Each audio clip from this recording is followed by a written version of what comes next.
So far, what you've seen in calculus has, with integration, has been for finding the area under a curve or the accumulation of a function over time. Well, we're going to be using integration now to look at volumes of a three-dimensional shape, where we're going to be looking at cross sections of some basic geometric figures, such as a square, triangles, and so on.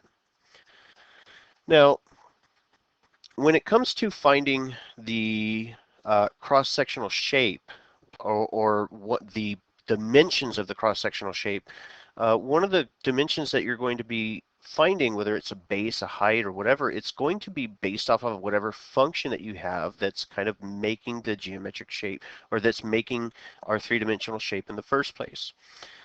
So depending on how you have your segments to be perpendicular from one to another, you need to make sure here that you're paying attention. If the cross-sectional uh, lines are going to be perpendicular to the x-axis, then you solve your equation in terms of y, pretty much like what you normally do with functions. However, if you are going to have your cross-sectional shapes perpendicular to the y-axis, then you have to switch gears and you're going to solve your equation in terms of x. And that's kind of what we see here in these two very generic integrations. Now from a to b, those are just going to be your intervals from your lower bound to your upper bound. Same thing with c and d. It's not saying that they're going to be, different numbers or a different set of intervals. They're just saying they don't want to look at the same variables a to b for both the upper and lower bounds. Really, you just need to make sure that you understand that in one case, we're taking it with the integration with respect to x. In one case, we're taking it with respect to y. So you may have to solve your equations or your functions in terms of x rather than y. So let's take a look at some basic geometric formulas here. And one of the things that we know about the squares is that the sides are all the same. So if I wanted to find the area of a square, I would just say side times side, or simply say area is equal to side squared, which is really straightforward. And the semicircle here is also pretty easy, because the area of one circle is pi times the radius squared. So here the semicircle would be 1/2 times pi times the radius squared. And those are going to be two fairly simple formulas that we're going to be looking at. Now for the triangles, we're going to look at them a little bit differently in calculus than you probably have done in geometry. Now in geometry, you would have seen the area of a triangle typically like this. Area is equal to 1/2 times the base times the height, or base times height divided by 2. And we can still use that for the things that we're going to be doing in calculus. However, we want to simplify things as much as we can, because if you just leave your equations for triangles like that, then you're going to give yourself a little bit more work than you might necessarily need to do.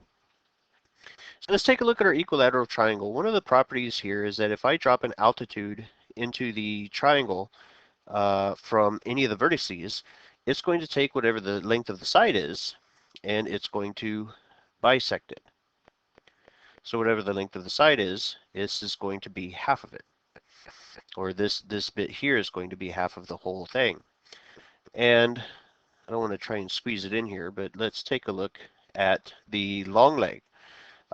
Special right triangle rules for 30, 60, 90 triangles, which is exactly what we have when we cut a equilateral triangle into two pieces, will give us that the long leg here is going to be whatever the short leg is times the square root of 3.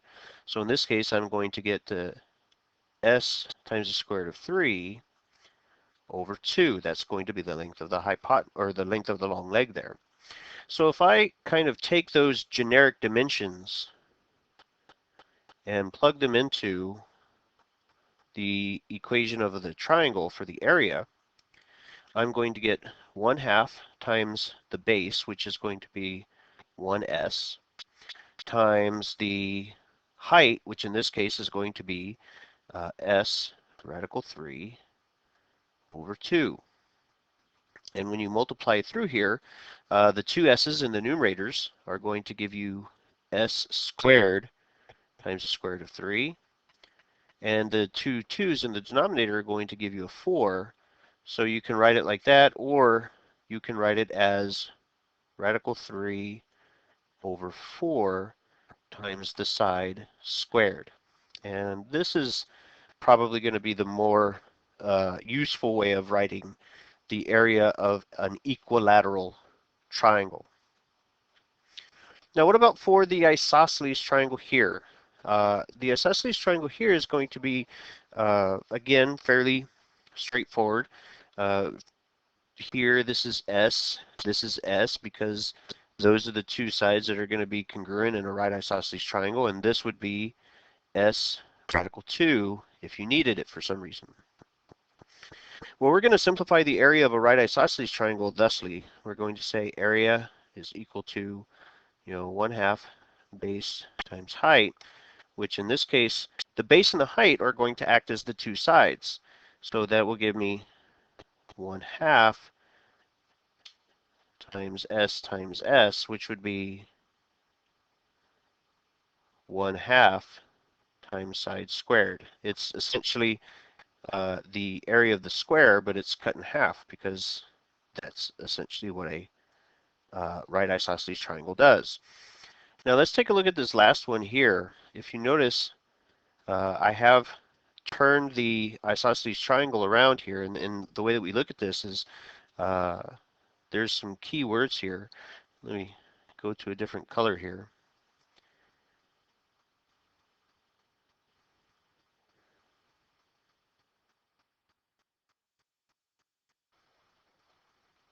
Sometimes you're going to be told specifically in the question that the hypotenuse is on the base. And what we're going to look at here, so this, dotted red line here, that's going to be the height. So the base is all of this. So this is going to be 1/2 of the base, and because we're dividing the equilateral triangle in half, here, or no, I'm sorry, not equilateral, but the isosceles triangle in half, 1/2 of the base and the height of the triangle are the same. So when we're looking at the equilateral triangle, or I'm sorry, the isosceles triangle where the hypotenuse is on base, we're going to see something that looks like this, where I'm going to say, area is 1/2 times the base times the height, where we say 1/2 times the base, which we're just going to refer it to as just b, and the height in this case, we're going to substitute the 1/2 b. So this will give us 1/4 b squared for the area of the right isosceles triangle when the hypotenuse is on the base. Now here you can kind of start seeing how the cross-sectional shapes are going to be used for volume of a three-dimensional figure. And I'm not even going to attempt to draw something like this because it is not within my ability to do so nicely. So here's the first example where we're going to be looking at how do you take this stuff with integration and write something out that we're going to be able to use to find the volume for calculus. So we know that the area of the square is going to be side squared, and in this case they're showing us what the length of the side is. So here I would say the area is going to be whatever f of x minus g of x squared is. So that's how we would write the, area based off of what we have in this diagram. Now, this is where the integration is going to come into place, because what you're going to be doing is you're going to be kind of adding an infinite number of squares. So where we're accumulating the volume here with the cross-sectional areas where they're going to be kind of changing. and they're giving us the interval from a to b. They want to know how would we write this as an integral.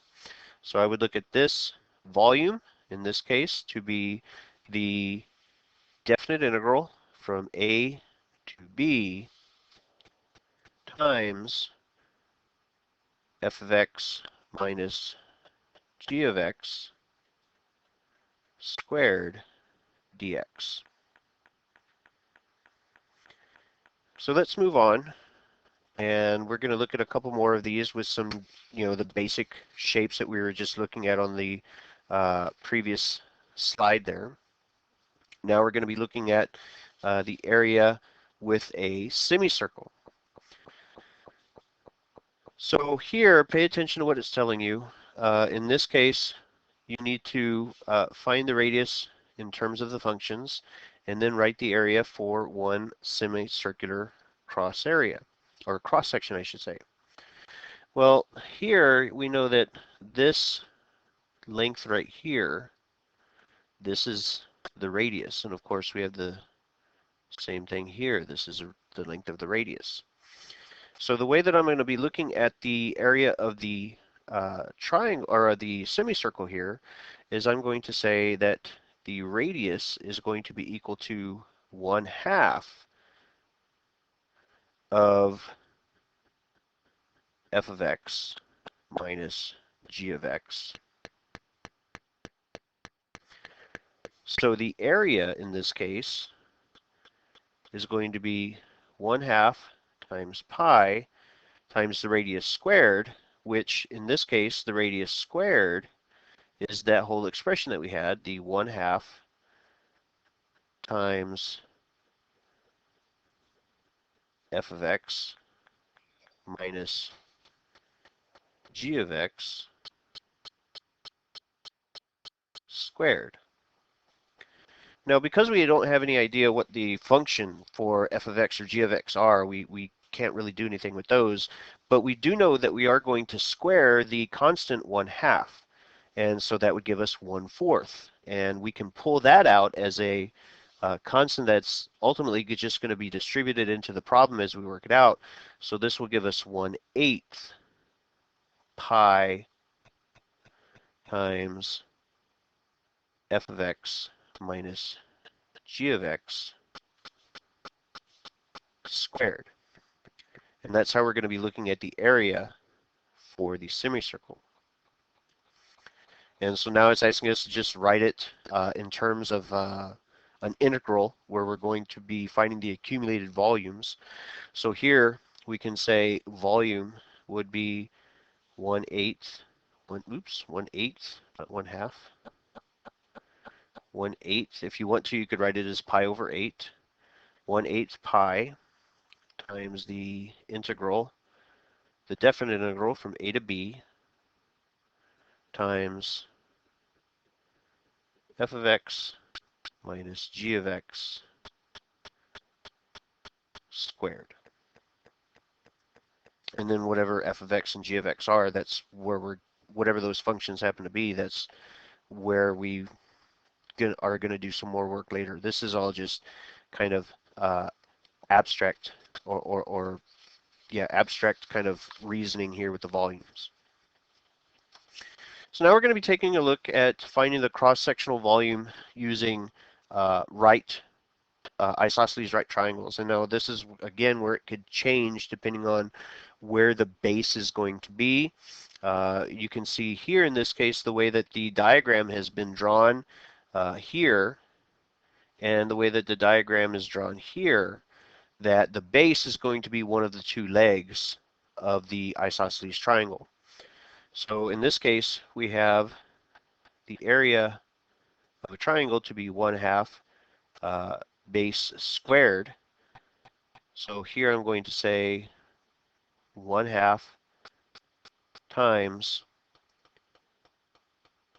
f of x minus g of x squared. And that's how we're going to be looking at the area of one triangular cross-section. And now we're going to write it as an integration. So I'm going to say volume is equal to the constant 1/2 multiplied by the definite integral from a to b of f of x minus g of x squared. And the next one that we're going to look at, and this is going to wrap up this first video, is what we would look at if it is an equilateral triangle. So looking at the equilateral triangle, we have that one to be the area that we saw previously is going to be equal to radical 3 over 4 times side squared. Well, here is the side that we have to worry about, so I'm going to get area to be equal to radical 3 over 4 times f of x minus g of x squared. And now rewrite that area using our accumulation for our integrals. So in this case, I'm going to get volume to be equal to, the constant can be pulled out, the radical 3 over 4 times the definite integral from a to b of f of whatever the side is, in this case f of x minus g of x